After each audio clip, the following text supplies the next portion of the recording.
L'offensive kurde en Syrie a commencé hier, dans la région de Manbij. Ça se situe sur les rives de l'Euphrate. Qu'est-ce qu'il se passe exactement? En fait, on a beaucoup entendu parler de l'offensive de Raqqa, alors qu'autre chose se préparait, donc plus à l'ouest, sur les rives est de l'Euphrate, et les Kurdes donc envisageaient de passer ou de renforcer ce passage. Donc là, on voit sur la carte, les Kurdes avaient déjà traversé l'Euphrate sur ce barrage de Tishrim, aux grandes dames des Turcs d'ailleurs. Ils ont pris cette zone-là, donc tous les pointillés rouges. Et hier, le 1er juin, ils ont pris tout ce qui est en jaune, donc là et là. Et là, ils ont fait un pont amovible militaire américain avec l'aide des forces spéciales américaines.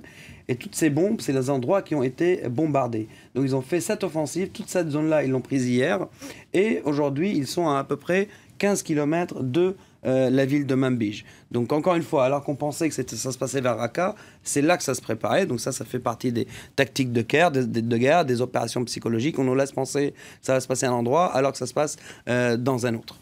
Wassim, pour bien comprendre, quel est l'objectif? C'est de barrer la route aux djihadistes, En fait, Manbij, c'est de séparer toute cette zone qui est à l'est d'Alep de la région de Raqqa. Ils avaient déjà avancé un peu. Et donc là, le but, c'est de reprendre Manbij. Manbij, c'est une ville très symbolique pour les djihadistes parce que c'est une des premières villes qu'ils ont administrées. Donc, qu'ils ont contrôlé complètement. Ils ont mis en place une justice islamique, des écoles, tout un système. Ils ont tissé des liens avec les notables locaux.